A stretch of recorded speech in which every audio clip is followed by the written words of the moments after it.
The prehistory of Papua New Guinea can be traced to about 50,000 to 60,000 years ago, when people first migrated towards the Australian continent. The written history began when European navigators first sighted New Guinea in the early part of the 17th century. Archaeology.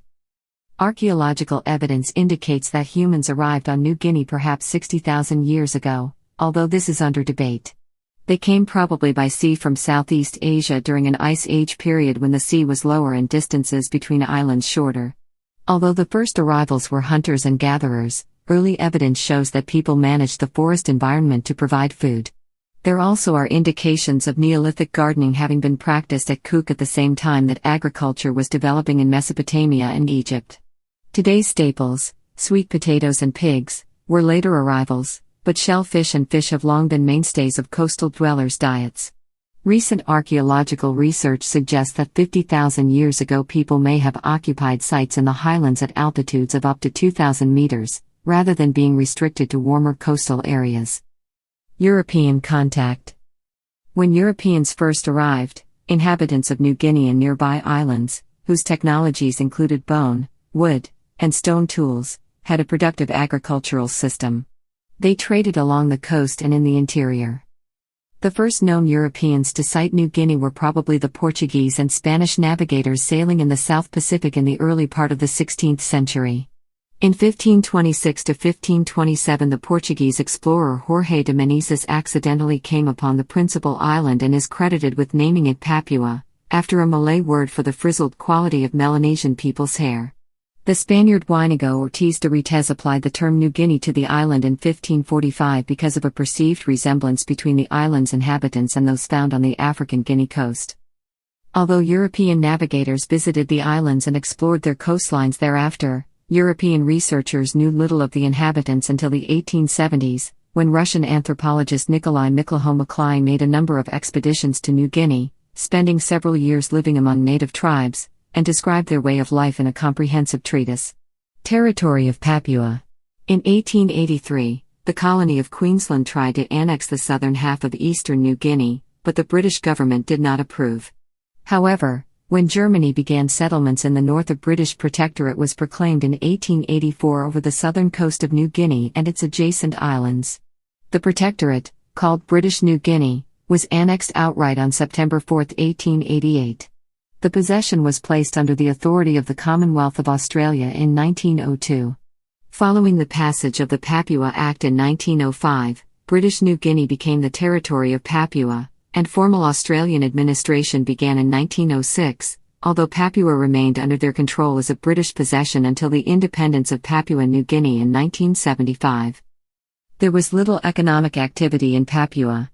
Australia administered it separately under the Papua Act until it was invaded by the Empire of Japan in 1941, and civil administration suspended.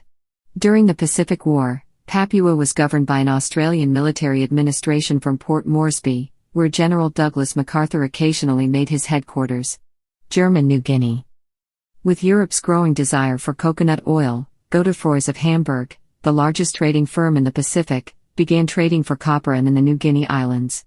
In 1884, the German Empire formally took possession of the northeast quarter of the island and put its administration in the hands of a chartered trading company formed for the purpose, the German New Guinea Company.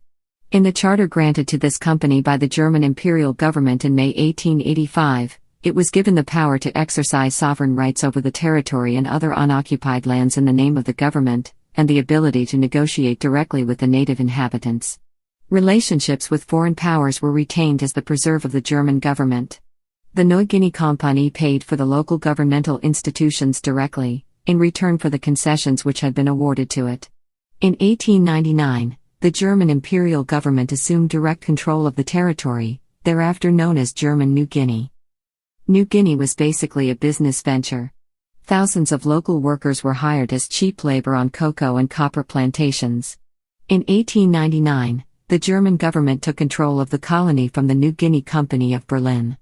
Education was in the hands of missionaries. In 1914, when the First World War broke out, Australia seized the German colony. The plantations were given to Australian war veterans, and in 1921 the League of Nations gave Australia a trusteeship over New Guinea. The plantations and gold mining generated a degree of prosperity. Territory of New Guinea. The Commonwealth of Australia assumed a mandate from the League of Nations for governing the former German territory of New Guinea in 1920. It was administered under this mandate until the Japanese invasion in December 1941 brought about the suspension of Australian civil administration. Much of the territory of New Guinea, including the islands of Bougainville and New Britain, was occupied by Japanese forces before being recaptured by Australian and American forces during the final months of the war. Exploration of mandated territory of New Guinea. Akmana Expedition 1929–1930. The exploration of Papua New Guinea has been a continuing process. As of October 2017, new groups of people occasionally are still contacted. Not until recent years has New Guinea's exploration been planned. Much of it has been the work of miners, labor recruiters, missionaries, adventurers, with different objectives in mind. Many of these people have been doers, not recorders of facts, with the result that our knowledge of the territory's exploration has not kept pace with the exploration itself. An exception is the record of the Akmana Gold Prospecting Company's field party, which carried out 2 expeditions from September to December 1929 and from mid-February to the end of June 1930. They journeyed on the Banyanda, a cruiser of 12 meters from Madong up the coast to the mouth of the Sepik River, traveling along that river to Marienberg and Moame, then along the Karozamari River to the Karawadi River and onto the Arabundio River in Yemes, after which it was necessary to transport their stores and equipment by pinnace, canoe and ultimately on foot to their mountain base on the upper Arabundio River. During their first expedition, the Akmana field party prospected the tributaries of the Arabundio and then trekked across a spur of the central mountain range to sample the upper Karawadi River. Retracing their steps to the Arabundio, they then headed out across another spur of the central mountain range to the junction of the Uat River with the Jimmy and Bayir rivers, again without finding gold in sufficient quantity. Returning to Madong at the end of December 1929, several of the party went back to Sydney to obtain instructions from the Akmana Gold Prospecting Company. In mid-February 1930, the second expedition quickly returned to their mountain base and on across the mountains to the junction of the Uat with the Bayir and Jimmy rivers. They prospected south along the Bayir River to its junction with the Marimuni and Tarawar rivers, where they established a palisaded forward camp naming the place Akmana Junction. From this base they prospected along the Marimuni River and its tributaries, again without success. Finally they prospected the Tarawar River south past the tributary which flows to Waipai, once more without success, and on the advice of mining engineer Seal, it was decided there was nothing to justify further exploration. They had not progressed to any country on the southern watershed through which the early explorers and prospectors traveled to the Hagan Range and Wabog. The party returned to Madong, sailing for Sydney on July 3, 1930. After leading the first expedition, Sam Freeman did not return and Reg Beasley became party leader of the second expedition, with Ponty Seal mining engineer, Bill McGregor and Beasley prospectors and recruiters, and Ernie Shepard in charge of transport and supplies, prospecting when opportunity arose. They had all served overseas during World War I with the AIF on the Western Front, in Egypt and the Levant, and had previously been to New Guinea. In 1926 Freeman was near Marienberg with Ormelda drilling for oil. Shepard was with Dr. Wade and R.J. Winters on their geological survey of an oil lease of 26,000 square kilometers in the Bogia and Nubio to Ramu region and up the Sepik River to Kuka 100 kilometers above Ambunto. Beasley was drilling test sites for oil with Matahauer in the lower Sepik, and he and McGregor recruited labor on the Sepik and explored grass country to Ewok. Beasley also prospected the Arabundio for gold, and on his promising report to Freeman, Akmana Gold Prospecting Koi was floated in 1928. The Akmana Gold Prospecting Field Party made contact with many peoples they called grass country people, headhunters, pygmies, Whig men, Kanakas, Pumani. These contacts were often with the help of Dribo/Dribu, a leader and spokesman of the Whig men, a most intelligent man of goodwill, with a quiet authority that brought forth friendly cooperation. We made a peaceful entry into this new country, establishing a reputation for fair trade and decent behavior, but gold was our interest, and we had traced the rivers and tributaries as far as practicable where conditions and results justified the effort and found nothing worthwhile. In the many years since, there have been quite a few reports of prospecting parties in the area. But nothing of note has been reported, so we did not leave much behind, it seems. Members of the Akmana party donated wigs they had brought back to various museums. 2 of them went to the Australian Museum, Sydney.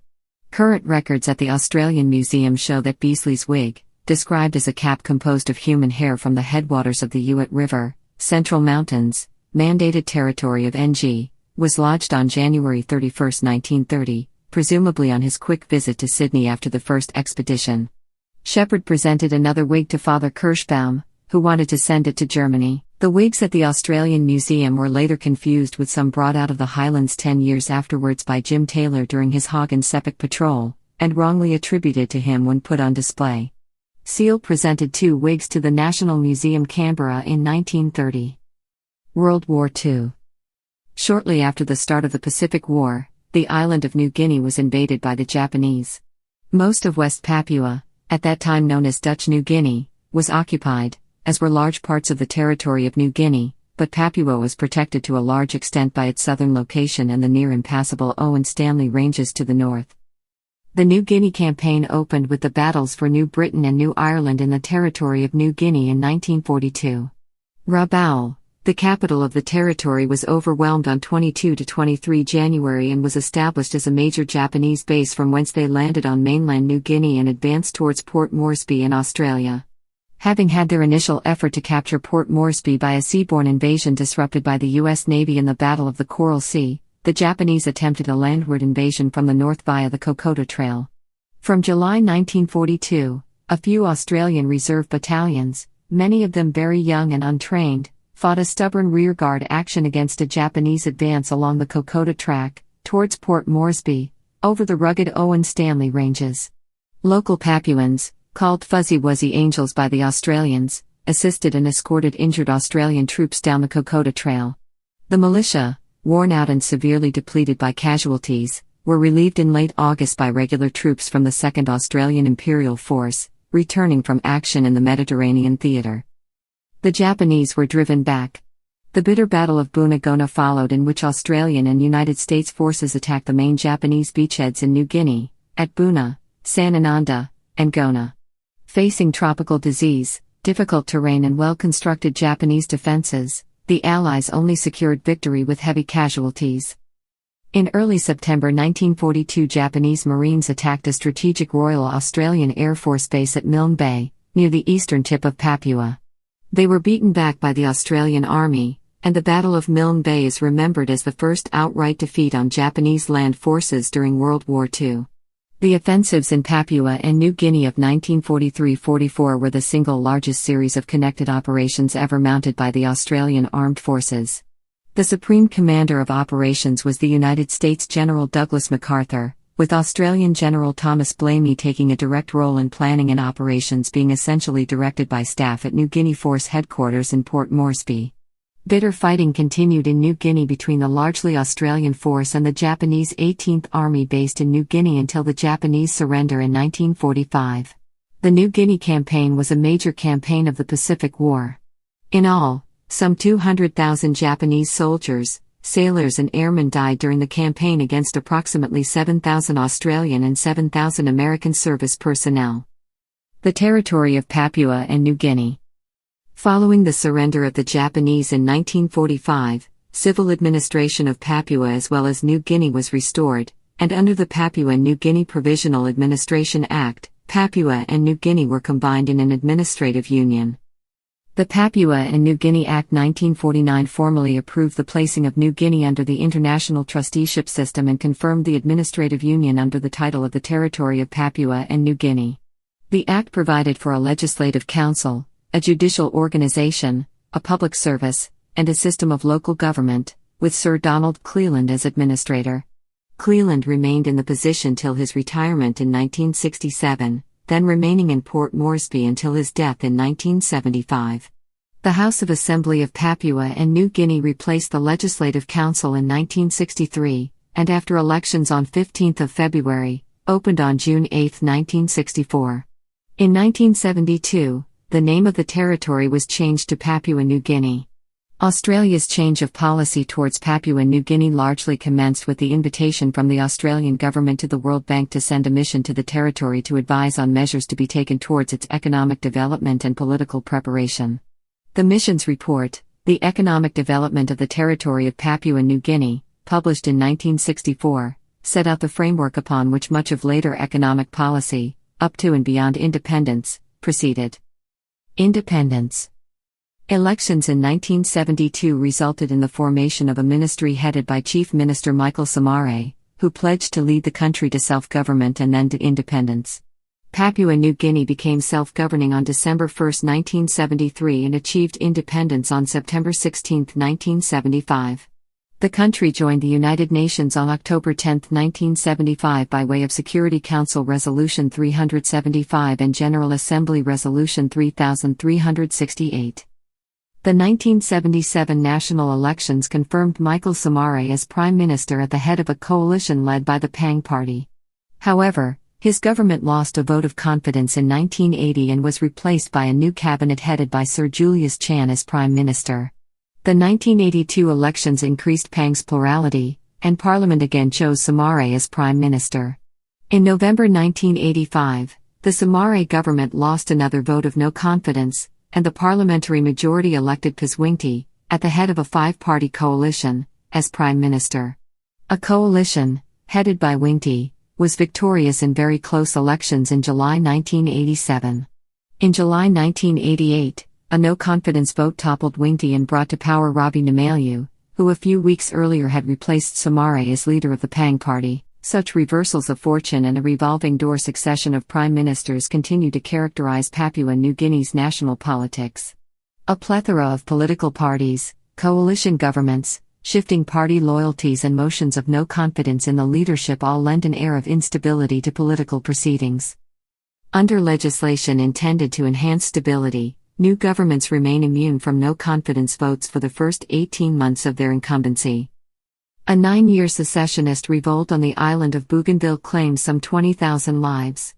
The rebellion began in early 1989, active hostilities ended with a truce in October 1997 and a permanent ceasefire was signed in April 1998. A peace agreement between the government and ex-combatants was signed in August 2001. A regional peace monitoring force and a UN observer mission monitors the government and provincial leaders who have established an interim administration and are working toward complete surrender of weapons, the election of a provincial government and an eventual referendum on independence. The government and rebels negotiated a peace agreement that established the Bougainville Autonomous District and Province. The autonomous Bougainville elected Joseph Kabui as president in 2005, who served until his death in 2008. He was succeeded by his deputy John Tabanaman as acting president while an election to fill the unexpired term was organized. James Tanis won that election in December 2008 and served until the inauguration of John Momies, the winner of the 2010 elections. As part of the current peace settlement, a referendum on independence is planned to be held in Bougainville sometime before mid-2020. Preparations were underway in 2015. Numerous Chinese have worked and lived in Papua New Guinea, establishing Chinese-majority communities. Chinese merchants became established in the islands before European exploration. Anti-Chinese rioting involving tens of thousands of people broke out in May 2009. The initial spark was a fight between ethnic Chinese and Papua New Guinean workers at a nickel factory under construction by a Chinese company. Native resentment against Chinese ownership of numerous small businesses and their commercial monopoly in the islands led to the rioting. The Chinese have long been merchants in Papua New Guinea. On the same year, Papua New Guinea asked various Southeast Asian nations for their support for Papua New Guinea's full membership bid in the ASEAN. Indonesia supported the bid after Papua New Guinea supported Indonesia's hold on its Papua region. However, Christian-majority Philippines and Buddhist-majority Thailand, Vietnam, and Cambodia have expressed displeasure over Papua New Guinea's anti-LGBT laws, stating that equality-friendly Timor-Leste would most likely be a more feasible ASEAN member state in the future. From February to March 2018, a chain of earthquakes hit Papua New Guinea, causing various damages. Various nations from Oceania, including Australia and New Zealand, immediately sent aid to the country. In May 2019, James Marip was appointed as the new Prime Minister, after a tumultuous few months in the country's political life. Marip was a key minister in his predecessor Peter O'Neill's government, and his defection from the government to the opposition camp had finally led to O'Neill's resignation from office.